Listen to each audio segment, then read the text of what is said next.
Sodom and Gomorrah, the cities of the plain. In Genesis 19, we read how these cities were destroyed by God with brimstone and fire from heaven, the first biblical record of God's vengeance upon evil since the Great Flood. My husband, biblical archaeologist Ron Wyatt, never planned to search for these cities, but in 1989, while working on another project, he was suddenly impressed to stop and examine some odd-shaped, whitish-colored formations along the western shore of the Dead Sea. After driving past these at least 30 or 40 times in the past 12 years, this time they suddenly looked like the shapes of city walls and buildings. Pulling over, he and his crew closely examined these desolate areas. Taking samples of the material, they discovered that they broke right off in their hand and disintegrated into dust the consistency of talcum powder, as Greg Brewer shows us here. In August of 1990, Ron returned to these sites to thoroughly explore them, 5 sites which he had thus far located. I accompanied him this trip along with Marv and Renetta Wilson of Garland, Texas. As we approached the first site we examined, we all could easily see the shapes Ron had described. As no roads led into these areas, we pulled our car off the road and began the long, difficult hike. There was no doubt that these areas were unique to the immediate surrounding area. It was very difficult to walk there, for the loose material made walking an arduous chore. Following what clearly looked like the shape of an outer wall, we soon met with a most breathtaking sight. The wall had ended, and we were now looking down into what appeared to be the entrance into the city. But before we entered, our interest was captivated by a most unusual find. About 100 yards from the entrance, upon a high level, was a singular shape. As we viewed it from all angles, we all agreed it plainly bore the shape of a sphinx. We later found more of these sphinx shapes, which we'll see later in the film. As we entered the open section, we soon found ourselves walking along very distinctive paths which communicated with one another just as our streets today. As we approached what appeared to be a dead end, we found it turned to the right and continued along until it met another street. There was distinct order here.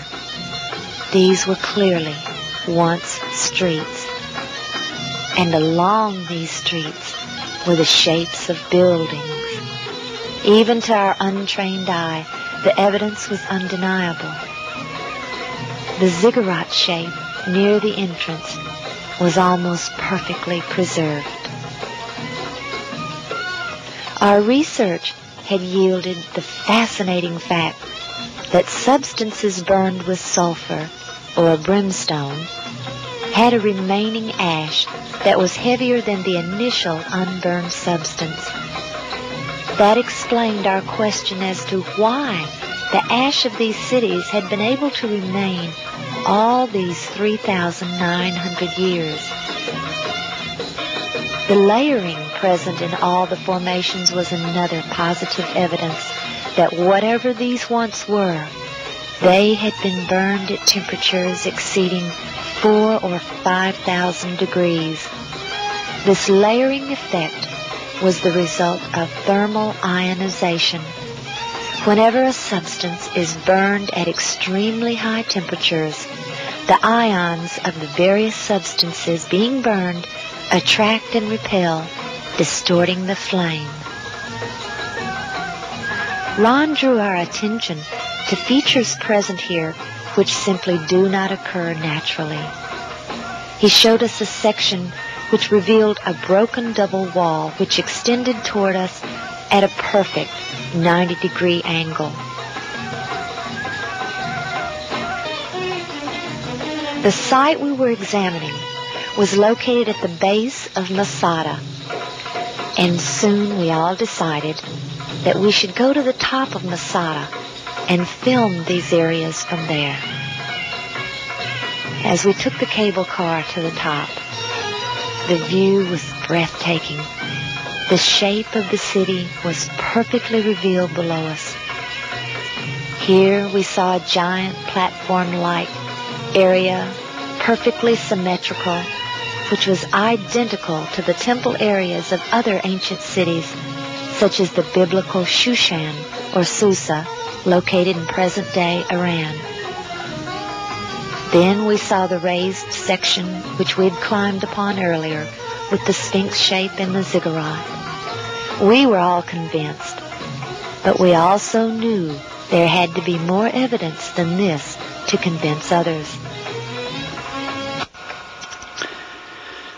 Now, the Bible tells us that it rained fire and brimstone upon the cities of Sodom and Gomorrah. Now, what you see in front of you here is the results of large and small, well, varying sized chunks of sulfur, burning sulfur that have hit. And what we find here is that God rained this burning sulfur down upon this city, and rain is a perfect description of it. It landed just in the pattern that rain would fall, and the stuff, of course, the accumulative heat of all of this upon the city set the entire thing ablaze. The flashpoint of every material there, metal, stone, of course the people, and everything burned, and this sulfur continued to burn, and it vitrified the material around it. After it had burned it all up, sealed itself off from the oxygen, and then of course smothered itself out. And in each of these little crystalline capsules here is a varying size chunk of sulfur, and there are millions of these in these ashes that we have here. Now, some of them we have cracked open so you can see the sulfur inside, and others we have left intact, but there are millions of these here. So this shows that God indeed rained fire and brimstone upon these cities. And if you'll look in your dictionary, under brimstone, you'll find that it is sulfur.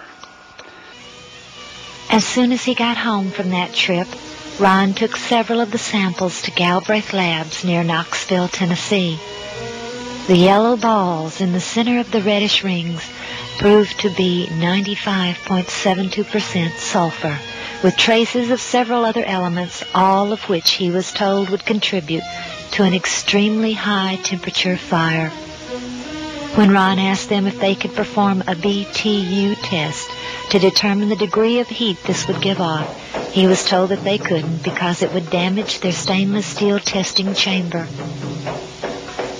The material surrounding the encapsulated sulfur was also tested and proved to be ash. At home, we did our own small test and burned some of the sulfur in a spoon. The purplish flame is indicative of the intense heat, which prohibited our holding the spoon as it burned. We later discovered our spoon had holes in it from the fire. Then, we placed a small piece of the outer material also in the spoon and attempted to burn it, but it wouldn't burn at all. It didn't even darken. It was already completely consumed by fire, and nothing was left to ignite.